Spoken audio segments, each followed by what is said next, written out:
Jemaat Tuhan, sebelum kita memulai acara ibadah Natal Jumat tanggal 25 Desember 2020 ini, mari terlebih dahulu kita berdoa.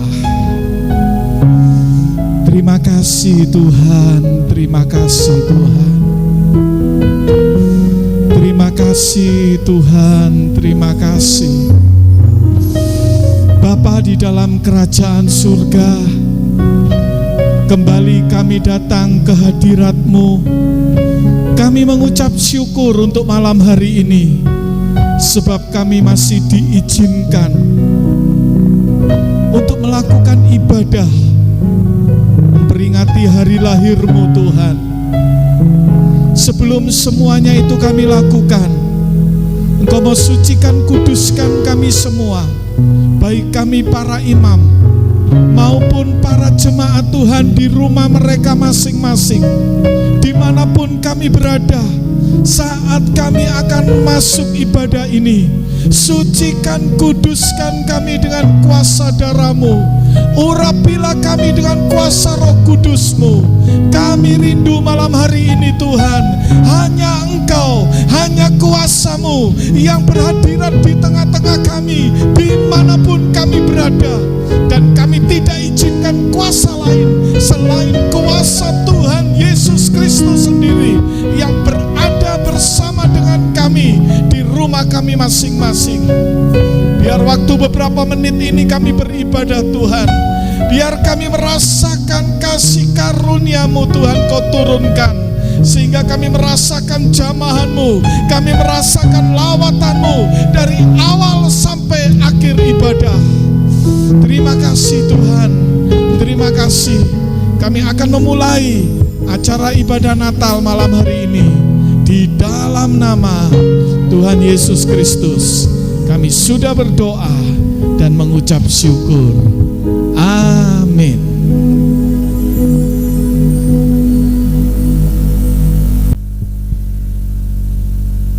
Shalom, sidang jemaat GPT Getsemani berserta setiap anak-anak Tuhan dimanapun berada yang melihat tayangan video YouTube ini. Kita akan segera memulai perayaan dan ibadah Natal di tahun 2020 ini. Sebagai pujian yang pertama, kita akan menaikkan pujian layak dipuji disembah, karena Tuhan kita adalah Tuhan yang layak dipuji dan disembah.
Haleluya. Alam semesta melukiskan kebesaran Tuhan. Bumi dan surga menyanyikan kemuliaan nama-Mu. Hosana, Hosana, Hosana.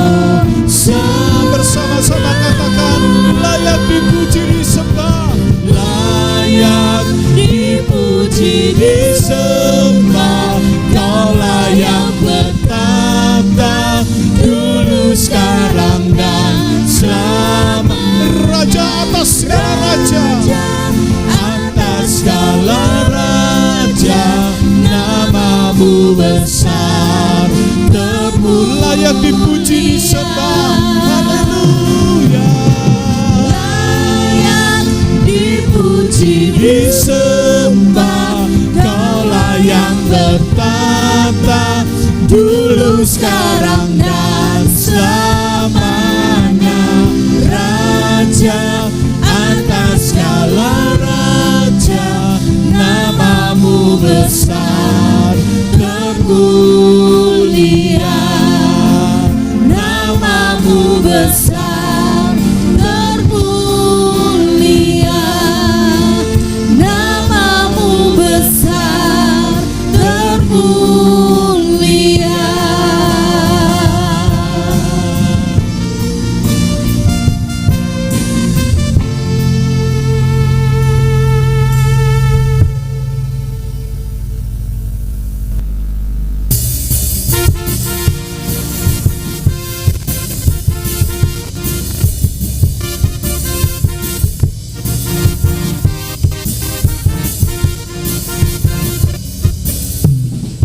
Tiba saatnya kami berkumpul bersatu dari setiap suku dan bangsa, berdiri di hadapan tata anak domba, satu suara menyatakan keselamatan dari Allah yang duduk dan bertata. Kami naikkan pada anak domba, pujian dan kekuatan, hormat dan kekuasaan, kemuliaan bagi Dia selamanya.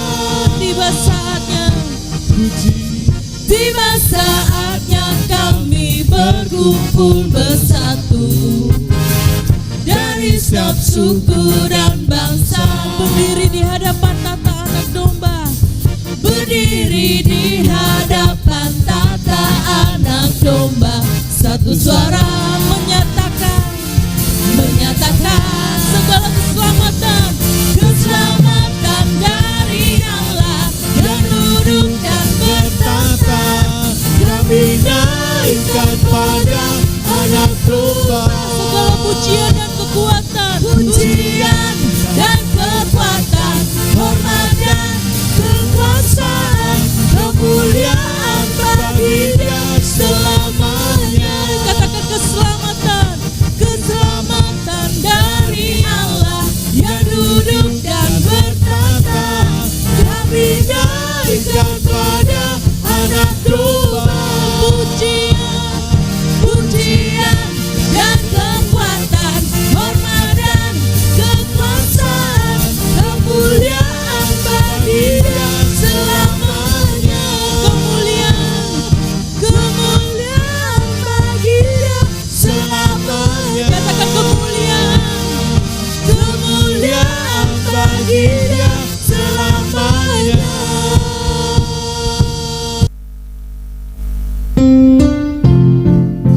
Mari bersama-sama kita memuji Tuhan. Haleluya. Angkat suaramu, nyanyi glory bagi Sang Raja. Haleluya.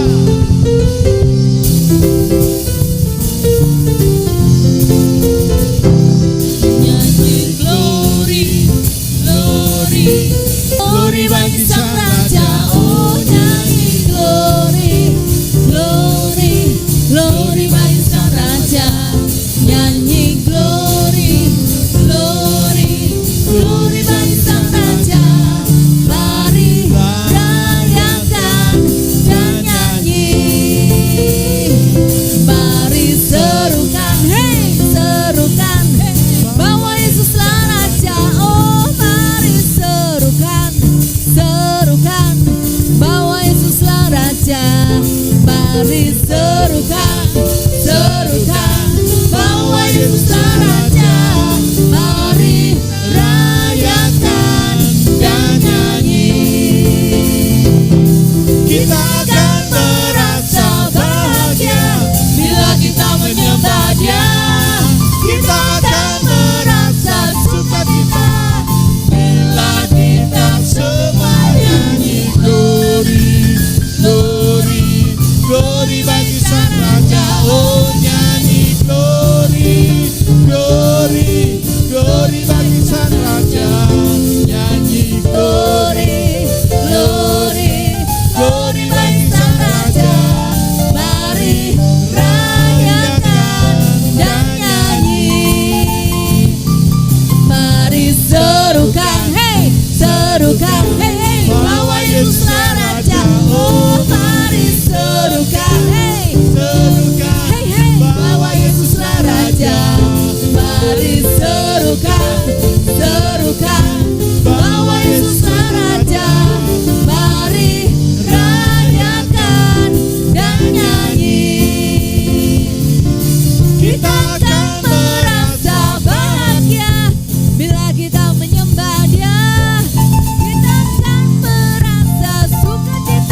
Yesus Tuhan kami, Dia Yesus Allah kami, Dia Raja di atas segala raja. Katakan, Dia lahir untuk kami, Dia mati untuk kami, Dia bangkit bagi kami semua. Dia Yesus Tuhan kami, Dia Yesus Allah kami, Dia Raja di atas segala raja. Dia itu firman Allah, Dia itu firman Allah yang turun ke bumi, yang jadi sama dengan manusia. Dia Yesus sobat kami, Dia Yesus Tuhan kami, Sang penebus juru selamat dunia. Katakan, Dia lahir untuk kami, Dia lahir untuk kami, Dia mati untuk kami, Dia bangkit bagi kami semua. Dia Yesus Tuhan kami, Dia Yesus Allah kami, Dia Raja di atas segala raja. Dia itu firman Allah, Dia itu firman Allah yang turun ke bumi, yang jadi sama dengan manusia. Dia Yesus sobat kami, Dia Yesus Tuhan kami, Sang penebus juru selamat dunia. Sang penebus juru selamat dunia. Sang penebus juru selamat dunia.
tertuju padamu. Aku cinta padamu Tuhan, aku rindu hadirat-Mu Tuhan, aku ingin selalu dekat padamu, menikmati kehadiran-Mu. Ku nyanyi Hosana bagi rajaku yang duduk di tahta. Aku muliakan dan ku agungkan, Kau layak disembah. Ujilah aku Tuhan, ujilah aku Tuhan, cobalah aku Tuhan, selidiki batinku dan hatiku, mataku tertuju padamu. Aku cinta padamu Tuhan, aku rindu hadirat-Mu Tuhan, aku ingin selalu dekat padamu, menikmati kehadiran-Mu. Ku nyanyi Hosana bagi rajaku yang duduk di tahta. Aku muliakan dan ku agungkan, Kau layak disembah. Ku nyanyi Hosana, ku nyanyi Hosana bagi rajaku yang duduk di tahta. Aku muliakan dan ku agungkan, Kau layak disembah. Ku agungkan, ku agungkan Yesus Raja. Dia berkuasa dan layak disembah. Ku agungkan Yesus Raja, Yesus Raja. Dia berkuasa dan layak disembah. Ku nyanyi Hosana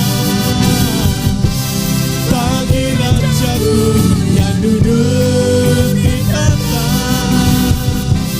Aku muliakan dan ku agungkan, Kau layak disembah. Ku nyanyi Hosana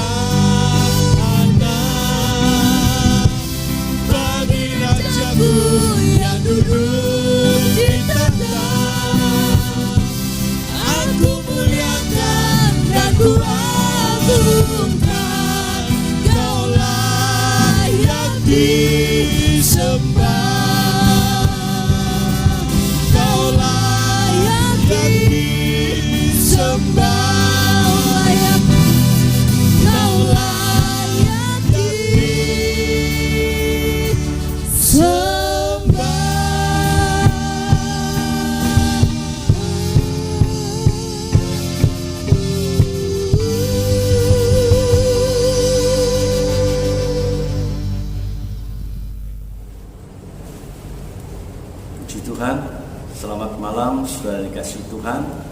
Selamat berjumpa di dalam hari yang istimewa, di mana dengan seizin Tuhan kita boleh merayakan Natal sekalipun hanya melewati live streaming.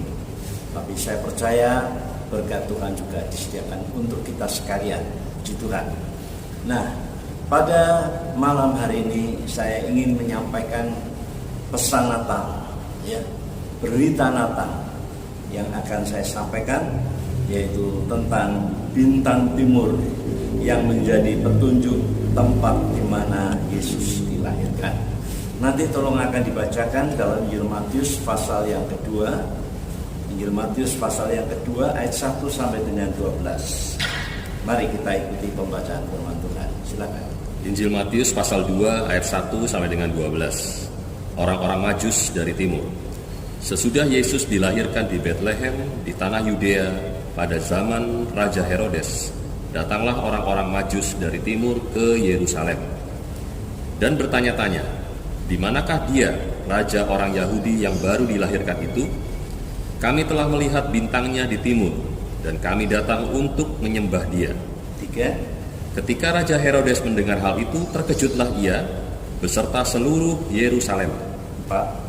Maka dikumpulkannya semua imam kepala dan ahli Taurat bangsa Yahudi, lalu dimintanya keterangan dari mereka, di mana Mesias akan dilahirkan. 5. Mereka berkata kepadanya, di Betlehem, di tanah Yudea. Karena demikianlah ada tertulis dalam kitab Nabi. Dan engkau Betlehem, tanah Yehuda, engkau sekali-kali bukanlah yang terkecil di antara mereka yang memerintah Yehuda, karena daripadamulah akan bangkit seorang pemimpin yang akan menggembalakan umatku Israel. Ayat 7. Lalu dengan diam-diam Herodes memanggil orang-orang Majus itu dan dengan teliti bertanya kepada mereka bila mana bintang itu nampak. Kemudian ia menyuruh mereka ke Betlehem, katanya, pergi dan selidikilah dengan seksama hal-hal mengenai anak itu, dan segera sesudah kamu menemukan dia, kabarkanlah kepadaku, supaya aku pun datang menyembah dia. 9. Setelah mendengar kata-kata raja itu, berangkatlah mereka, dan lihatlah, bintang yang mereka lihat di timur itu mendahului mereka hingga tiba dan berhenti di atas tempat di mana anak itu berada. 10. Ketika mereka melihat bintang itu, sangat bersukacitalah mereka. 11. Maka masuklah mereka ke dalam rumah itu dan melihat anak itu bersama Maria, ibunya. Lalu sujud menyembah dia. Mereka pun membuka tempat harta bendanya dan mempersembahkan persembahan kepadanya, yaitu emas, kemenyan, dan mur. 12. Dan karena diperingatkan dalam mimpi supaya jangan kembali kepada Herodes, maka pulanglah mereka ke negerinya melalui jalan lain. Amin. Saudaraku, kisah Natal, ya, kelahiran Yesus itu juga ditulis dalam Injil Lukas, ya. Tetapi di dalam Injil Markus tidak ada. Karena dalam Injil Markus itu langsung Yesus ditampilkan dalam kerjaannya, ya, dia langsung melayani, dia langsung bekerja. Ya, itulah yang ada di dalam Injil Lukas, ya, Injil Markus. Tapi dalam Injil Matius ini yang paling menonjol itu adalah kisah tentang bintang timur, ya, bintang timur yang menjadi petunjuk tempat di mana Yesus dilahirkan. Dikatakan tadi dalam pembacaan, orang-orang Majus ini bisa sampai ke Betlehem karena dipimpin oleh bintang timur, ya. Jadi ini perang bintang timur untuk membawa orang Majus ini sampai kepada penyembahan, sampai bertemu dengan bayi Yesus, ya. Dan ini sangat berperan sekali. Sebab kalau saya melihat, ya, perjalanan dari orang Majus ini, dia berada di suatu benua yang jauh, ya, berasal dari timur, ya, di mana tempatnya begitu jauh. Dan saya yakin juga kalau mereka berjalan sampai, ya, sampai di Betlehem itu membutuhkan waktu yang cukup lama, ya. Mengapa? Sebab perjalanan mereka itu hanya berpatokan kepada bintang, ya, bintang timur itu. Jadi kalau pada siang hari, ya, seperti halnya juga kita melihat di langit, kalau siang hari tidak nampak itu bintang, berarti cuma malam saja, ya. Dia harus berjalan dalam kegelapan, menembusi, ya, kegelapan itu sampai di mana dia boleh bertemu dengan bayi Yesus. Ya, saudaraku, saya ingin membawa saudara untuk mengenal siapa bintang timur ini. Ya, siapakah bintang timur ini? Bintang timur yang menuntun orang-orang Majus itu sampai ke Bethlehem. Ya, itu nama Latinnya adalah Lucifer. Ya, mungkin saudara kaget, kok Lucifer? Ya, Lucifer itu kan ya iblis. Ya, tapi itu Lucifer yang sebelumnya dia jatuh, sebelumnya dia dilempar oleh Allah di tempat yang paling dalam dan dari dunia orang mati. Dia adalah malaikat terang, ya itu sebabnya Lucifer ini artinya juga pembawa terang. Jadi kita melihat saudara, ini adalah gelar yang diberikan Allah kepada penghulu malaikat sebelum kejatuhannya dalam dosa. Nah, bintang timur putra fajar. Kalau kita akan membuka sebentar ya di dalam kitab Nabi Yesaya. Kitab Nabi Yesaya, di sana diceritakan tentang Lucifer ini ya. Pasal yang ke-14 ayat 12 sampai dengan 15. Ya. Yesaya pasal 14 ayat 12 sampai dengan 15. Ya. Wah, engkau sudah jatuh dari langit, ya. Hai bintang timur putra fajar. Hai bintang timur putra fajar, ya. Engkau sudah dipecahkan dan jatuh ke bumi. Dipecahkan dan jatuh ke bumi. Hai yang mengalahkan bangsa-bangsa. Iya. Ayat 13. Engkau yang tadinya berkata dalam hatimu, ya. Aku hendak naik ke langit. Terus. Aku hendak mendirikan tahtaku mengatasi bintang-bintang Allah. Ya. Dan aku hendak duduk di atas bukit pertemuan. Ya. Jauh di sebelah utara. Ya, terus ayat 14. Aku hendak naik mengatasi ketinggian awan-awan. Ya. Hendak menyamai yang maha tinggi. Yang maha tinggi, ya. Sebaliknya, ke dalam dunia orang mati engkau diturunkan. Nah, ke tempat yang paling dalam di liang kubur. Iya. Berarti kalau tadinya dia bintang pembawa terang, ya, dia ada di langit, ya, dia bercahaya. Tetapi sekarang karena kesombongannya, karena dia memberontak kepada Allah, maka akhirnya dia dilempar ke bumi, bahkan tempat bumi yang paling bawah, dan itulah neraka.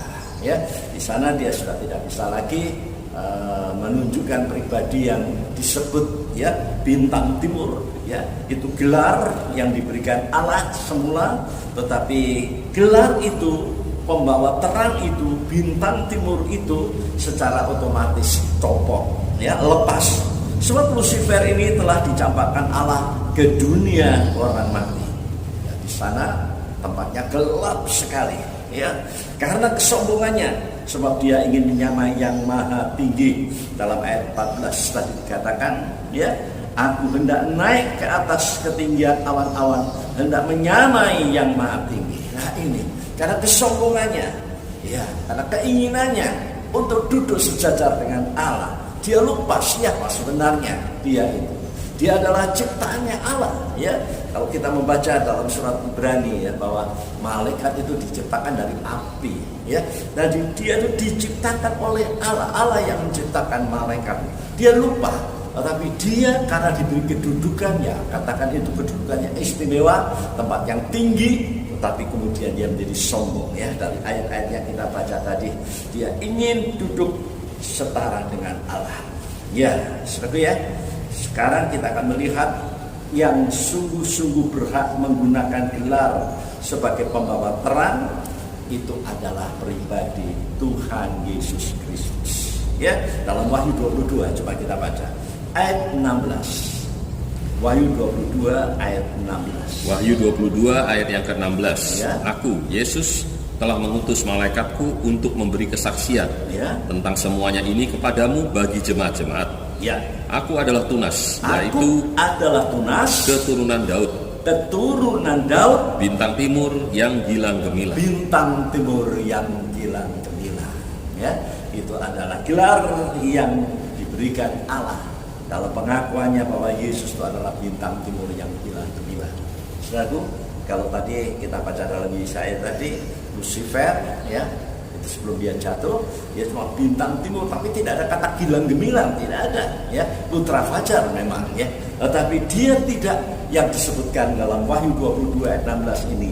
Kalau Yesus itu adalah bintang timur yang gilang gemilang, memang sudah selayaknya gelar itu disandang oleh pribadi anak Allah, ya, pribadi Yesus. Ya, dia berkata seperti itu tadi. Saudara, kita melihat ya, tempat yang paling dalam di mana Lucifer ini dilempar, ya, malaikat tadinya pembawa terang, sekarang dia ada di tempat yang paling gelap, dia tidak bisa menjadi pembawa terang lagi. Ya, tempat yang paling dalam di liang kubur. Itu sebabnya iblis itu juga disebut raja kegelapan. Nah, itu memang kenyataannya, dia itu raja kegelapan, ya. Dia sudah tidak lagi bisa menjadi penerang, ya, pembawa terang. Dia adalah raja kegelapan, ya. Tadinya ada di atas langit menjadi terang, ya, tapi sekarang tidak dapat lagi bersinar. Coba kita akan melihat satu kisah, ya.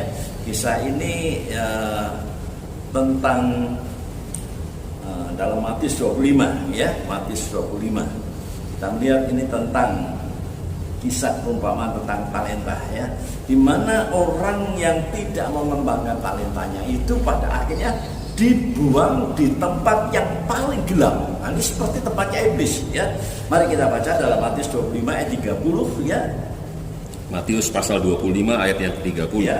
Dan campakanlah hamba yang tidak berguna itu ke dalam kegelapan yang paling gelap. Nah, dalam kegelapan yang paling gelap, terus Di sanalah akan terdapat ratap dan kertak gigi. iya, di sana adalah terdapat ratap dan kertak gigi. Itu tempatnya iblis, ya.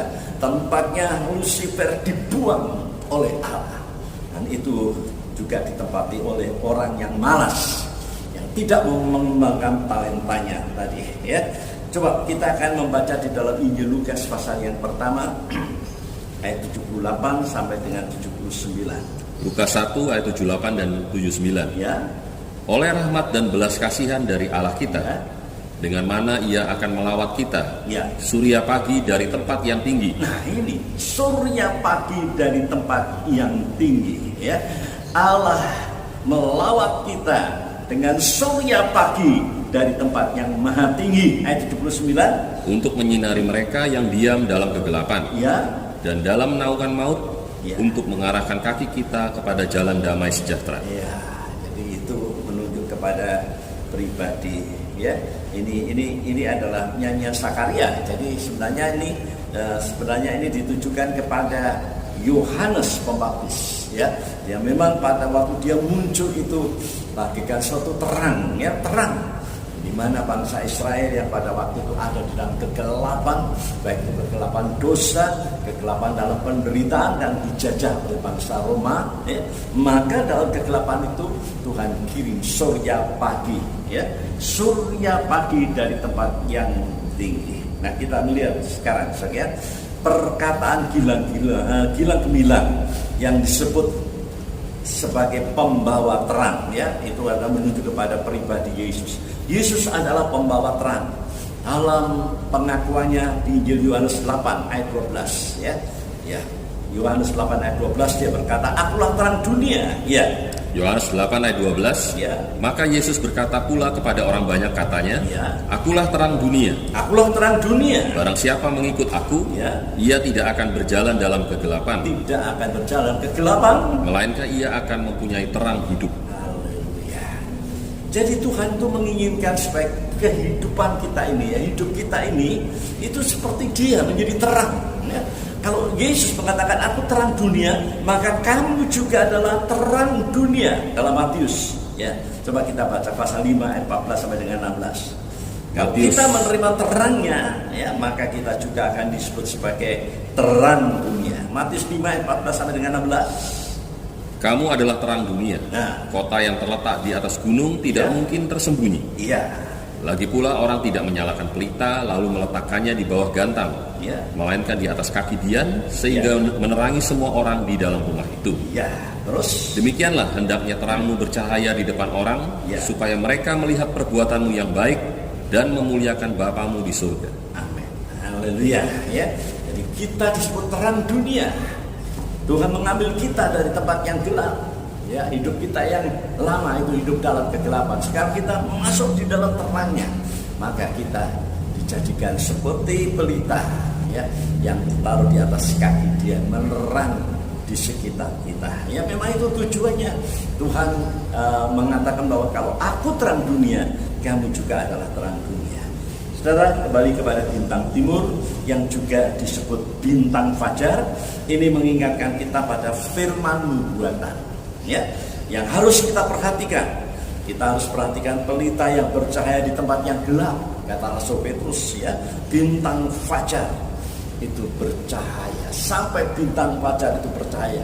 Tadinya hati kita gelap, ya, tapi karena kita memperhatikan pelita itu sampai kepada bintang fajar, ya, maka kegelapan yang ada dalam hidup kita, mungkin itu penyakit, mungkin itu adalah masalah dalam kehidupan kita, ya, yang membawa kehidupan kita itu dirundung oleh kegelapan. Maka kalau terang itu, kalau firman nubuatan itu masuk dalam hati kita yang gelap, maka kegelapan itu akan sirna. Dibaca 2 Petrus 1 ayat 19. Ya. 2 Petrus 1 ayat yang ke-19. Ya. Dengan demikian kami makin diteguhkan oleh firman yang telah disampaikan oleh para nabi. Ya. Alangkah baiknya kalau kamu memperhatikannya sama seperti memperhatikan pelita yang bercahaya. Sama seperti memperhatikan pelita yang bercahaya Di tempat yang gelap sampai fajar menyingsing. Dan bintang timur terbit bersinar di dalam hatimu. Nah, ini bintang timur disebut lagi, ya. Bintang timur terbit bersinar dalam hatimu. Dan ini menunjuk kepada firman nubuatan. Kalau kita memperhatikan firman nubuatan, ya, kita memperhatikan dengan sungguh-sungguh, maka apabila kita berada dalam kegelapan, ya, kegelapan seperti yang saya katakan tadi, orang yang dirundung oleh kesusahan, hatinya gelap, ya, orang yang ada di dalam kepatah hati, ya, orang yang patah hati, orang yang menderita batin, orang yang mengalami sakitan, ya, penderitaan dalam hidup itu akan diterangi oleh terang dari firman Allah, ya, sampai fajar menyingsing, bintang timur terbit bersinar dalam hatimu. Ya, ini bintang timur, ya. Yesus adalah bintang timur yang kilat gemilang. Ya, di dalam terjemahan bahasa daerah dikatakan lintang panjer esok kang mencorong. Ya, kalau kita pagi-pagi kita bangun, ya, masih gelap di langit itu kita akan melihat, ya, bintang-bintang. Ada satu bintang, ya, yang paling terang. Nah, itulah yang disebut bintang timur, ya. Bintang panjer esok kang mencorong, ya. Saudaraku, karena tuntunan bintang timur inilah maka orang-orang Majus itu boleh sampai ke Bethlehem dan bertemu dengan bayi Yesus, ya. Ketika mereka melihat bintang itu sangat bersukacitalah mereka, ya. Itu dikatakan tadi dalam Matius 2 ayat 10 dan 11. Saudara, Natal itu membawa sukacita bagi mereka yang memiliki kerinduan untuk mencari dan menemukan bayi Yesus yang wujudnya sekarang bukan bayi lagi, tetapi adalah firman Allah. Ya, firman Allah menjadi daging dan dia bertabernakel di antara kita. Itu dikatakan dalam Yohanes 1, ya, ayat yang ke-14. Jadi kalau kita bertemu dengan firman Allah, firman nubuatan, maka kita seperti bertemu dengan bintang timur itu. Nah, sudah dikasih Tuhan, ya, kita perhatikan di dalam Natal ini adalah Natal dalam musim pandemi, mungkin, ya, kita terasa kurang nyaman, ya. Semula pada waktu jauh-jauh hari sebelum Natal ini, memang, ya, kita pada waktu mengadakan pertemuan, sebagian ingin sekali untuk mengadakan Natal di gereja, ya, tapi setelah dipertimbangkan, ya, dan juga dalam keadaan kondisi di mana COVID-19 ini, ya, belum reda, ya, bahkan akhir-akhir ini dikatakan, ya, Surabaya itu zona hitam, ya, tadinya sudah merah sekarang tambah hitam. Memang tidak dipungkiri, ya, di hari-hari akhir ini merajalela, ya, virus-virus itu masih ada dan virus itu membawa satu bencana. Nah, itu sebabnya kita mengambil keputusan untuk mengadakan Natal, ya, secara live, ya, seperti yang kita lihat saat ini. Memang saya berkhotbah di gereja, ya. Belakang saya ini ada pohon terang yang sudah dipajang oleh anak-anak pemuda yang ini membuat suasana Natal, ya. Sebab kalau di rumah mungkin tidak ada pohon terang ya, kok rasanya tidak ada suasana Natal. Tetapi malam hari ini kita boleh melihat pohon terang ini, dan ini adalah suasana Natal ya, suasana Natal. Biarlah saudara ya, kita tidak harus dibatasi oleh keadaan lalu kemudian kita kecewa. Kenapa ya? Kenapa kok tidak diadakan Natal ya? Tidak dibuka untuk kebaktian. Memang ada orang-orang yang bertanya. Memang kita sudah 8 ya mungkin 9 bulan ya, kita dalam keadaan disuruh stay home ya, kita rasanya ingin berontak ya, kapan kita mau beribadah. Saudara, anggaplah saat ini saudara ada di gereja ya, anggaplah saat ini saya berkhotbah di gereja. Memang saya berkhotbah di gereja ya, tapi setelah video kita direkam, lalu kemudian nanti ditampilkan ya bersama dengan ada kor ya, ada sangkur umum, ada kor Maranatha, mungkin sekolah minggu ada sekolah minggu ya, seperti biasanya ya. Jadi ini untuk mengobati kekangenan saudara. Mungkin hari-hari ini ya kita berpikir aduh Natal ini nanti sepi, tidak ya, tidak. Nanti sudah boleh saksikan ya, nanti sudah boleh saksikan dalam tayangan mana kita akan melihat sangkur ya menyanyi walaupun secara Zoom ya. Maranatha juga demikian ya, tetapi itu tidak membuat kita itu kurang nyaman ya di dalam merayakan Natal. Saudaraku, kita diizinkan Tuhan memasuki musim pandemi ini ya. Musim pandemi ini pasti tentu ada faedahnya. Faedah apa yang kita dapatkan di dalam musim pandemi ini ya? Mungkin kita akan dibawa untuk lebih dekat kepada Tuhan ya.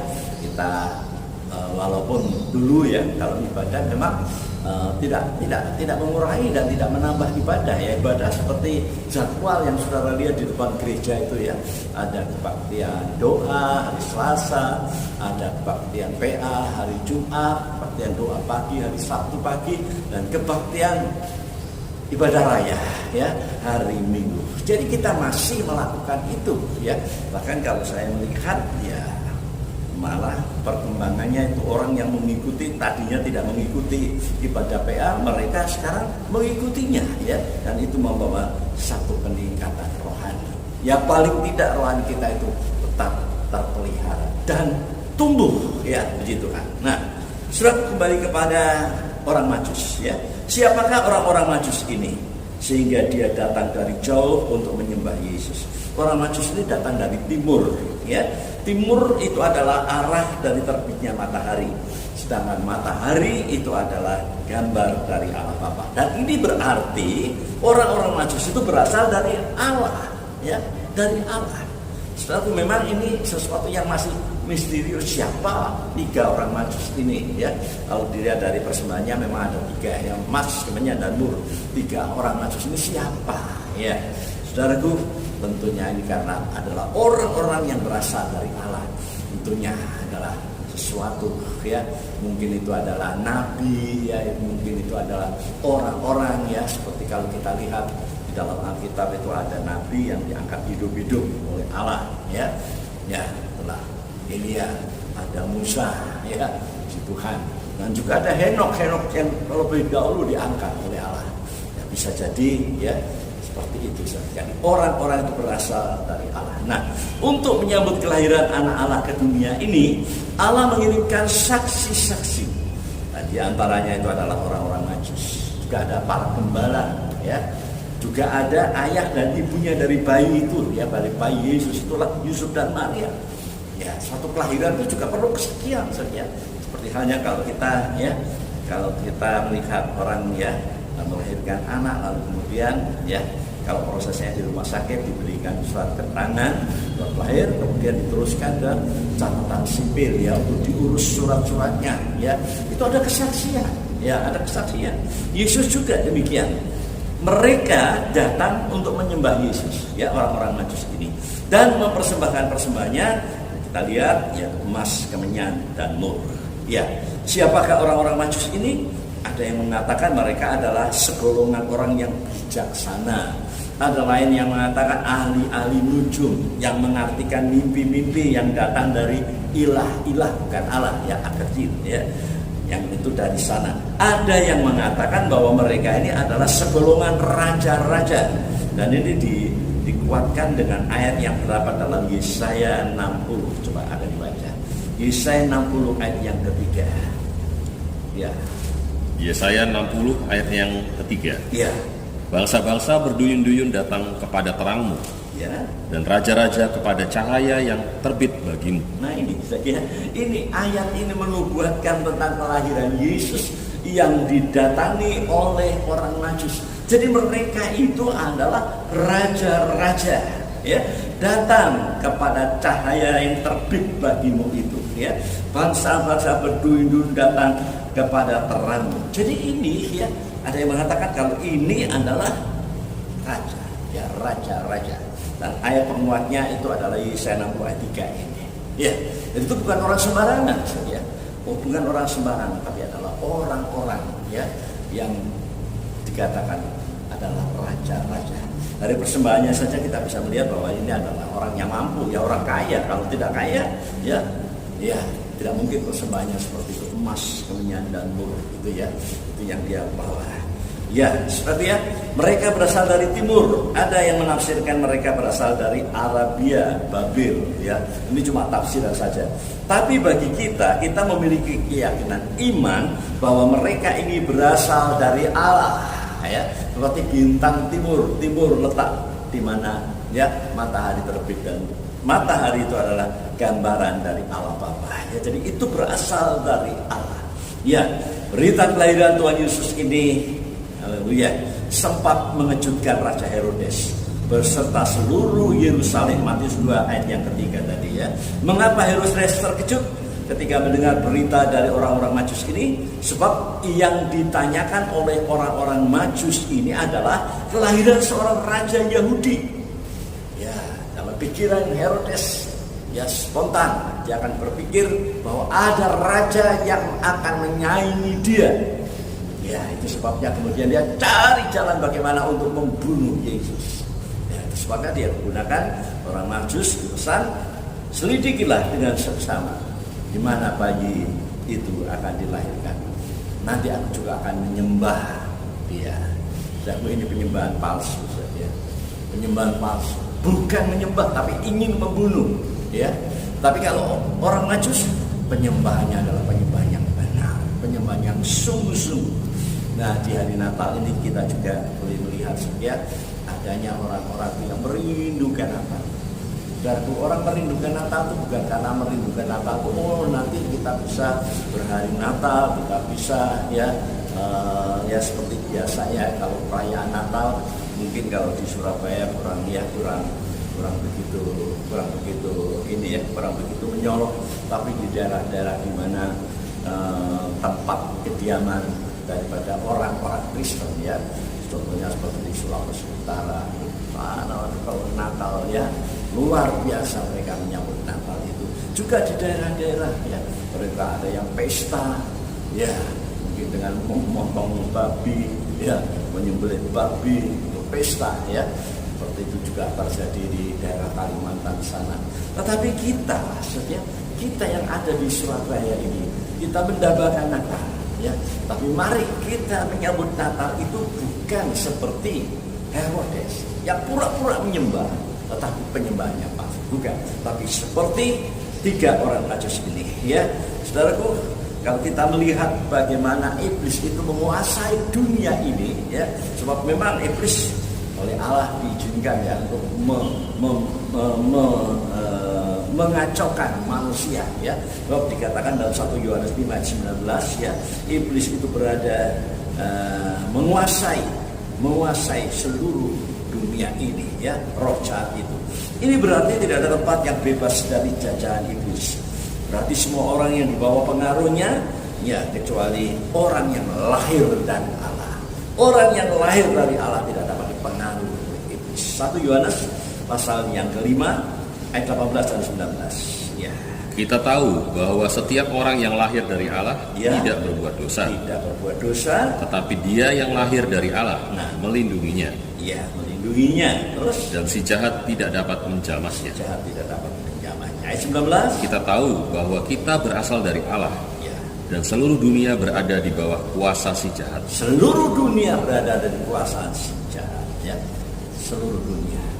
Jadi kalau kita melihat Yesus itu ditampilkan sebagai terang, dia ingin menyinari hati manusia, khususnya ya, disinari sehingga kegelapan itu tidak menguasai hati manusia lagi ya. Semua keadaan-keadaan yang terjadi di mana kita memasuki musim pandemi ini, ada yang sambatan ya, kesulitan di dalam pekerjaannya, ada yang terkena PHK dan macam-macam ya, memang berakibat ya kompleks ya. Baik itu ekonomi, itu juga kesehatan ya. Nah, ini kalau kita melihat kejadian-kejadian seperti ini seperti ya, seperti kehidupan di bawah di dalam satu pergumulan. Tapi kita melihat bagaimana orang-orang yang lahir dari Allah itu yang bisa mengatasi kegelapan itu ya. Dalam Natal seperti ini kita diingatkan akan terjadinya suatu kelahiran baru. Ya, setiap orang yang lahir dari Allah tidak berbuat dosa lagi. Jadi dalam Natal ini yang terpenting kita harus perhatikan adalah apakah kita dapat memberikan persembahan yang terbaik pada Tuhan. Memang sebenarnya persembahan yang terbaik itu adalah ya satu kehidupan yang dibaharui oleh Tuhan. Persembahan yang baik itu adalah hati yang hancur ya. Dalam kesempatan Natal ini kita juga boleh membawa kehidupan kita untuk menjadi satu perkara yang berkenan di hadapan Allah. Saudara, yang membuat seorang itu tidak dapat berbuat dosa lagi itu karena dia lahir dari benih ilahi. Biarlah dalam kesempatan Natal ini, seperti halnya Natal itu berita kelahiran, ya Natal itu juga artinya adalah kelahiran. Biar kita juga boleh mengalami dilahirkan baru. Ya, dilahirkan dengan apa? Benih firman Allah. 1 Petrus 1 ayat 23. 1 Petrus pasal yang pertama ayat yang ke-23. 1 Petrus 1 ayat yang ke-23. Ya. Karena kamu telah dilahirkan kembali bukan dari benih yang fana, Ya. tetapi dari benih yang tidak fana oleh firman Allah yang Benih hidup yang tidak fana, yaitu firman Allah yang hidup dan yang kekal. dan yang kekal ya. Jadi kita melihat ya. Jadi Natal ya itu adalah tanda kelahiran. Kita juga dalam kesempatan Natal ini ialah kita dilahirkan kembali dengan benih firman Allah supaya kita boleh merasakan ya pemeliharaan Allah itu lebih nyata lagi. Apalagi kita sudah mendekati ya tahun baru. Natal itu memang selalu berdekatan dengan tahun baru. Dan itu adalah merupakan satu momen untuk dimana kita boleh mengalami dibaharui, dilahirkan kembali. Ya, kita masuk di dalam kesempatan tahun baru. Nanti kita juga dengan hati yang baru, ya, saling memaafkan. Kita juga boleh mengalami ibadah itu dibaharui, roh kita, hati kita dibaharui, ya, di nama Tuhan. Ya. Sekarang sedikit saya akan teruskan tentang apa yang diperbuat oleh Herodes selanjutnya untuk mengetahui kelahiran seorang raja ini.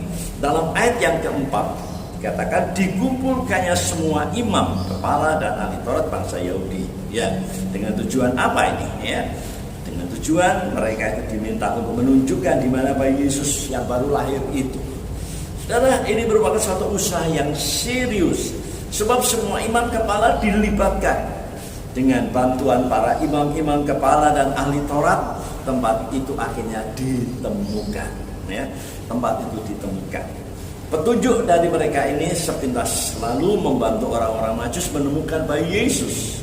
Ya, tapi di pihak lain, petunjuk ini justru memberi peluang bagi Raja Herodes untuk melampiaskan niat jahatnya, yaitu untuk membunuh bayi Yesus. Ya, saudaraku. Jadi imam-imam kepala dan ahli-ahli Taurat di sini sudah menjadi penyebab terjadinya suatu pembantaian besar-besaran di Bethlehem. Ya, jadi pada waktu Natal itu kita juga ya, kalau kita perhatikan peristiwa di sekitar Natal itu, di situ juga ada pembantaian besar-besaran. Dan ini mengerikan sekali, saudara. Saya teringat ketika bayi Musa dilahirkan itu juga bertepatan pada waktu itu Fir'aun itu adalah gambaran iblis, ya, seperti Herodes juga jelmaannya iblis, yaitu ingin membunuh Musa. Sebenarnya yang dimaksud itu adalah supaya Musa ini tidak sampai dia menjadi besar dan tidak sampai nanti akan menjadi juru selamatnya bangsa Israel. Ya, itu tujuannya. Mengincar Musa, ingin membunuh Musa, tapi Tuhan melindungi Musa.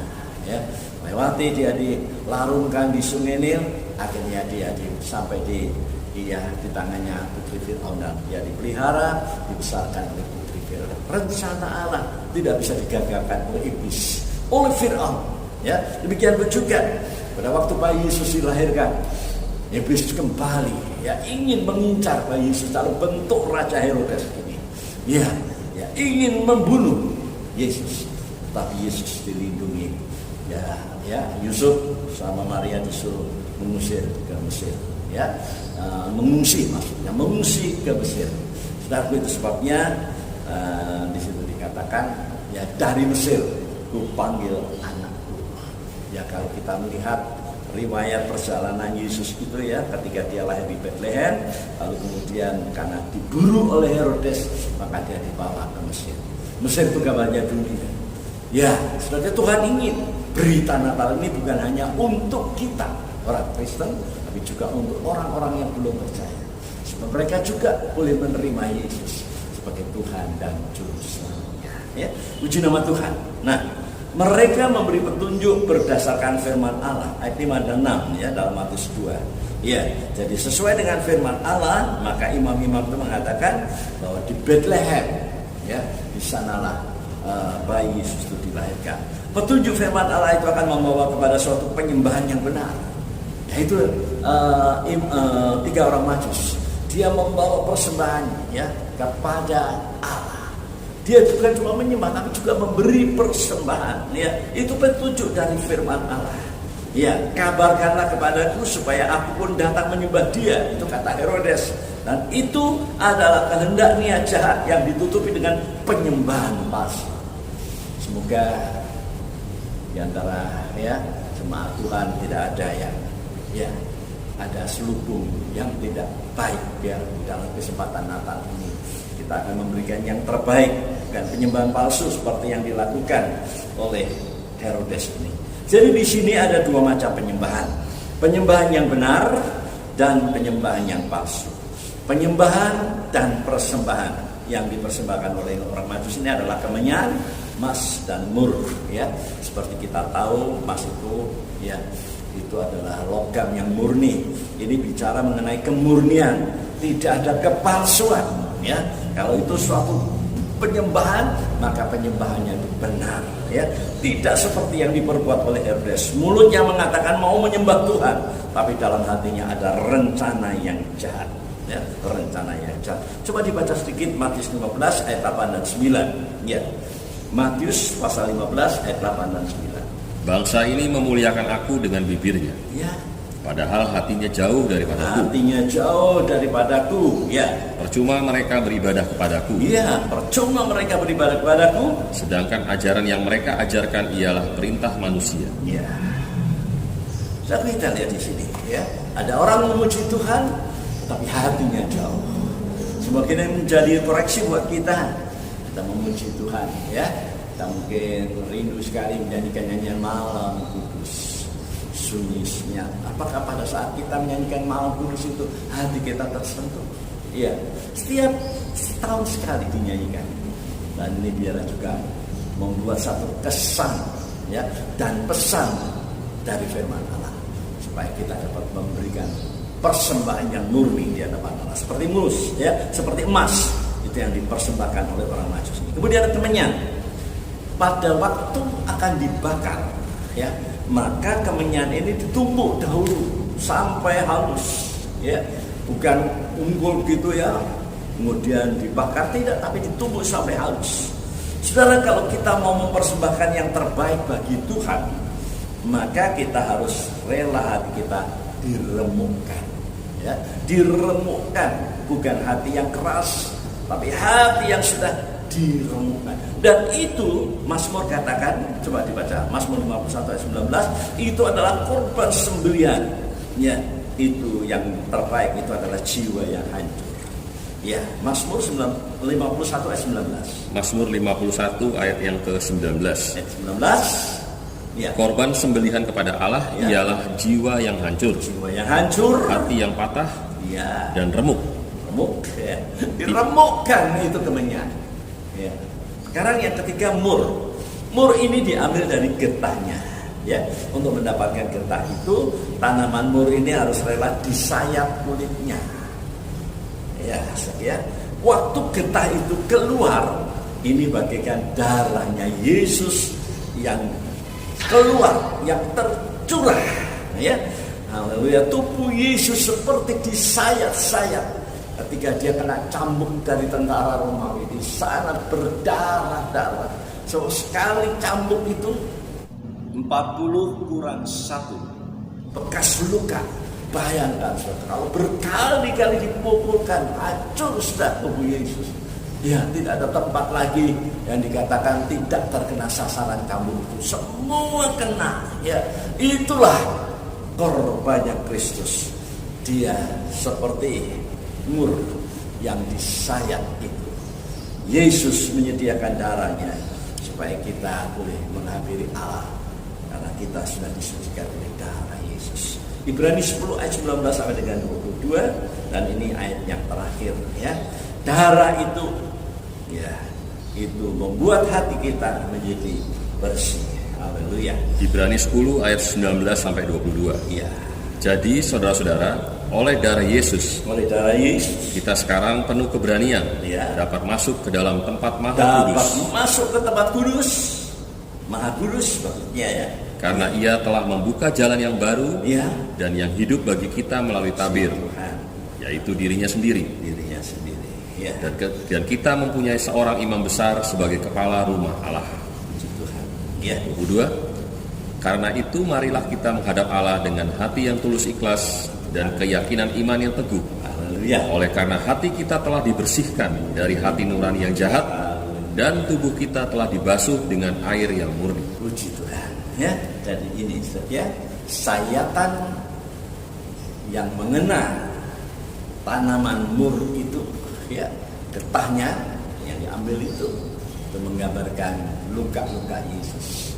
Itulah yang membawa kita untuk kita diberi kesempatan berhubungan dengan Allah kembali. Dan kesempatan Natal ini ialah kita di bawah ya, lebih dekat lagi dengan Tuhan. Mari kita menyambut kelahiran juru selamat kita dengan mempersembahkan apa yang dipersembahkan oleh orang-orang Majus pada waktu itu, yaitu emas, hati yang tulus dan murni. Kemudian mur, ya, getah mur, ya, kemenyan dulu, kemenyan, hati yang rela untuk dilembutkan oleh firman Allah. Dan kemudian yang ketiga mur, getah mur, itu darah Yesus yang membasuh hati kita sehingga bersih, dan kita punya keberanian untuk menghampirinya. Dari tempat ini saya ucapkan selamat Natal. Semoga berkat damai dan sejahtera dari Tuhan Yesus Kristus menyertai kita sekalian. Amin. Puji nama Tuhan. Ya, mari kita akan lanjutkan ibadah kita. Kita akan masuk dalam perjamuan kudus. Saya undang saudara sekalian mau bangkit berdiri, dan kita bersama-sama akan nyanyikan nyanyian salibnya. Haleluya.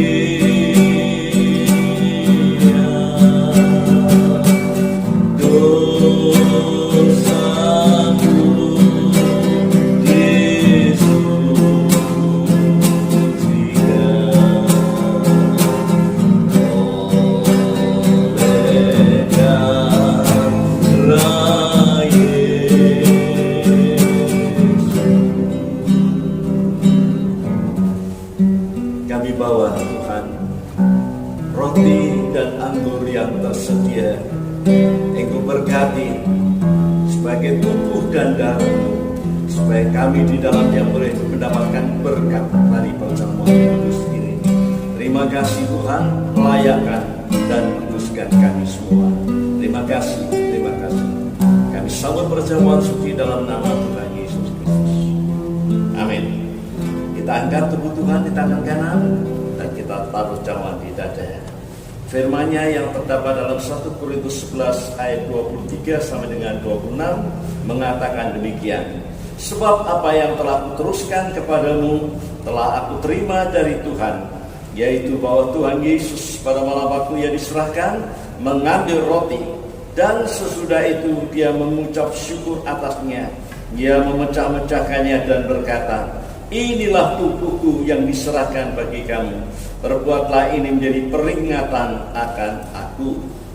Bukankah roti yang kita pecah-pecahkan adalah persekutuan dengan tubuh Kristus? Amin. Kita makan bersama dalam nama Tuhan Yesus Kristus.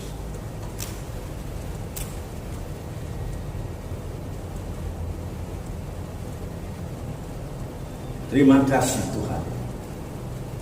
Kalau pada saat ini kami boleh kembali Tuhan bersekutu dengan tubuh-Mu, karena kami adalah anggota daripada tubuh Kristus, biar kami juga disucikan Tuhan oleh korban.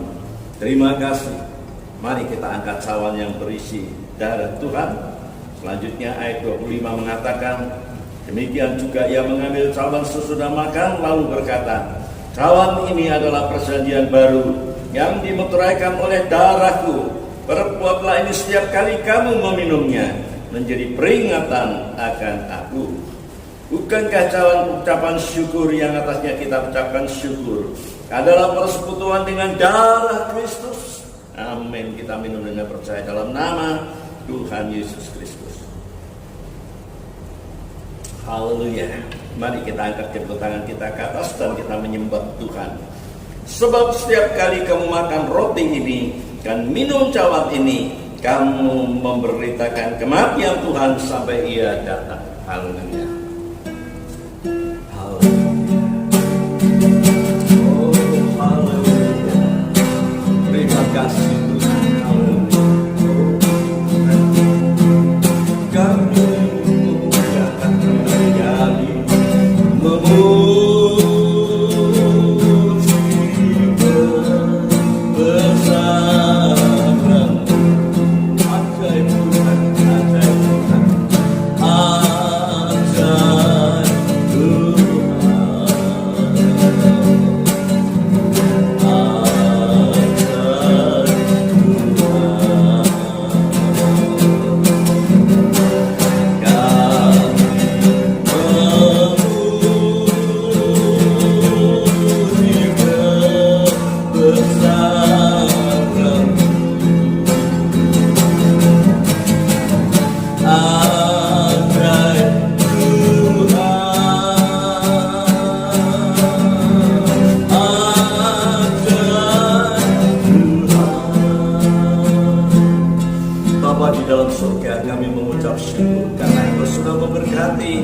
ibadah yang sudah berjalan Tuhan.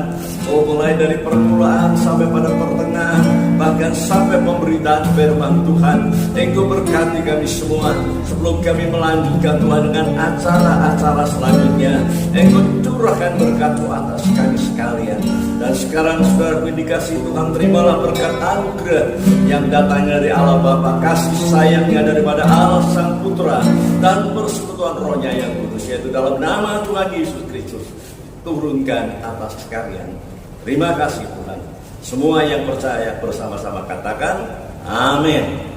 Sekian, Tuhan memberkati.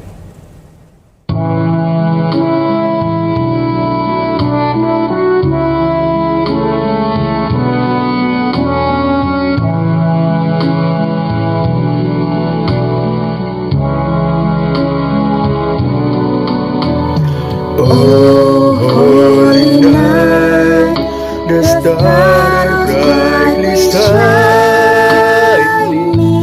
It is the night of our dear Savior. Long lay the world in sin and error pining, till He appeared and the soul found His word.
Kudus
segala dosa. Kau beri keselamatan, beri kesempatan, kasih-Mu memurahkan. Jika ku akui semua dosaku, maka Kau adalah setia dan adil. Kau akan mengampuni dan sucikan dari segala yang jahat. Tak mau ku hidup lagi dunia ini lagi. Tak ingin kompromi, tak ingin lakukan hal yang dapat tukarkan hatimu.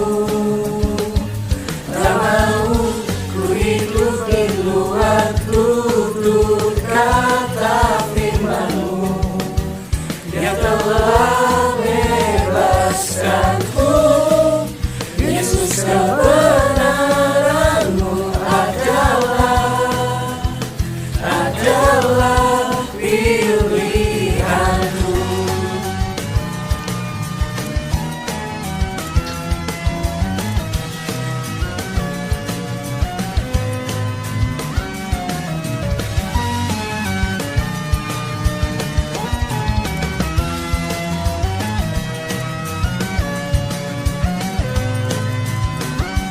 Tak mau ku hidup lagi dunia ini lagi. Tak ingin kompromi, tak ingin lakukan hal yang dapat tukarkan hatimu. Tak mau ku hidup lagi dunia ini lagi. Tak ingin kompromi, tak ingin lakukan hal yang dapat tukarkan hatimu.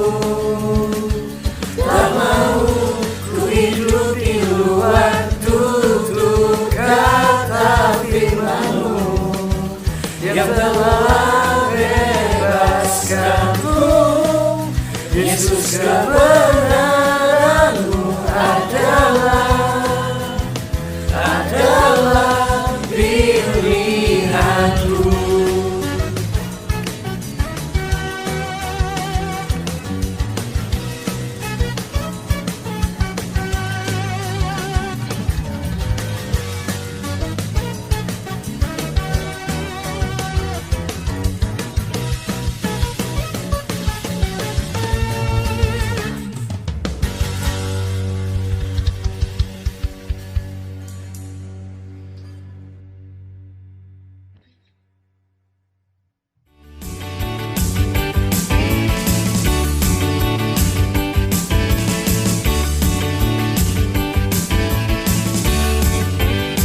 Hai everyone, Shalom Bapak Ibu Gembala dan Saudara seiman terkasih dalam nama Tuhan.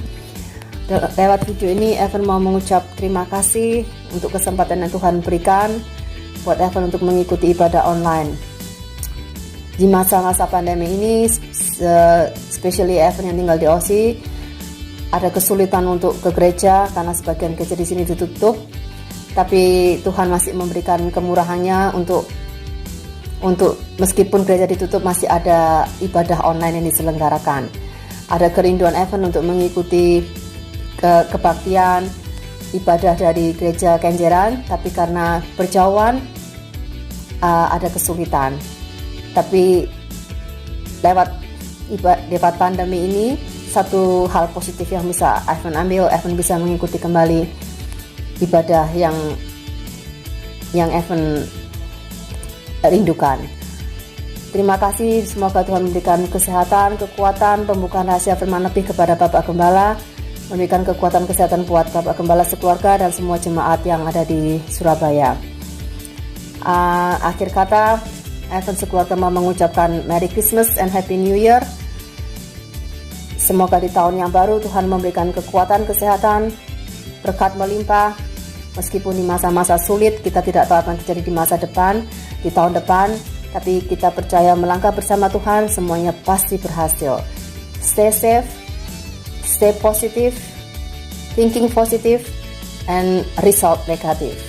Kalaupun harus menjalani masa sulit ini, selama masa pandemi kita merasa lebih lemah lesu karena banyak masalah yang dihadapi, masalah pekerjaan, masalah keluarga, masalah apapun ekonomi, tapi kita percaya Tuhan punya rencana yang indah di balik semua ini.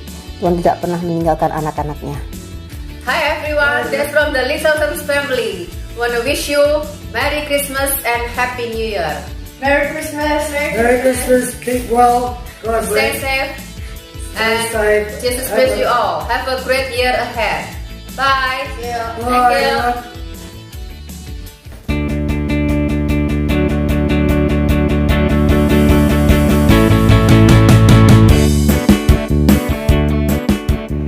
Shalom Bapak Ibu Gembala, Shalom saudara seiman, keluarga besar Getsemani, salam sejahtera buat kita semua. Pertama-tama saya ucapkan terima kasih saat ini saya diberikan kesempatan untuk menyampaikan hikmah di balik pandemi melalui ibadah online. Kita tahu bahwa COVID-19 ini berdampak sangat luar biasa terhadap kehidupan kita, yang mana beberapa waktu yang lalu atas seizin Tuhan kita harus stay at home dan berhenti melakukan kegiatan bergereja ya. Namun yang saya lihat di sini Tuhan punya cara yang luar biasa melalui kegerakannya lewat media internet ya. Jadi yang saya rasakan bahwa dengan cara Tuhan bekerja luar biasa lewat media internet. Kita tahu sebelum pandemi kita bergereja yang mana firman Tuhan hanya bisa kita nikmati bagi jemaat yang ada di gereja.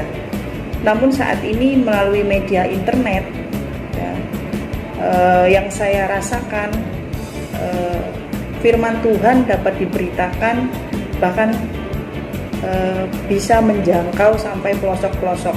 Jadi wilayah-wilayah yang tidak terjangkau, yang sulit untuk bergereja, saat ini melalui media internet mereka bisa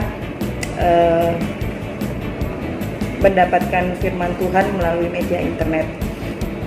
Ini juga yang saya rasakan. Jadi saya saat ini berada di Madiun, suami saya di Bangka Belitung. Jadi saya juga dulu merasakan rindu untuk bergereja di Getsemani ya, dengan keluarga besar Getsemani. Namun Tuhan ternyata jawab dengan adanya COVID ini ya, saya bisa menerima pemberitaan Bapak Gembala lewat media internet di Madiun. Saya bisa mengikuti ibadah raya Minggu, terus pendalaman Alkitab lewat online juga saya bisa ikuti, ya, sungguh luar biasa. Jadi di samping saya mendapatkan firman, saya juga kerinduan saya juga terobati. Jadi puji syukur saya panjatkan kehadirat Tuhan.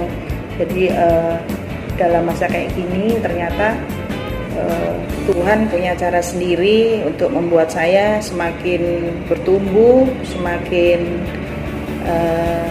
rindu, semakin melekat kepada Tuhan. Itu yang mungkin yang bisa saya sampaikan.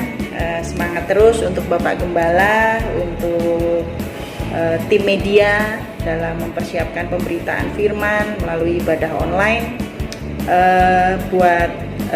Jangan lupa juga untuk para jemaat Getsemani untuk bantu share linknya Bapak Gembala, untuk share link YouTube-nya agar firman yang diberitakan Bapak Gembala tidak hanya berhenti pada kita saja, tapi orang lain bisa mendapatkan impartasi firman Tuhan yang diberikan oleh Bapak Gembala. Semangat!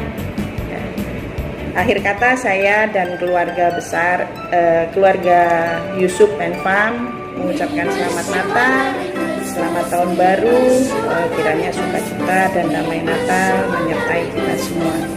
Jangan lupa, super iman, super hati-hati. Shalom. We wish you a Merry Christmas and a Happy New Year.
Baik guru saya di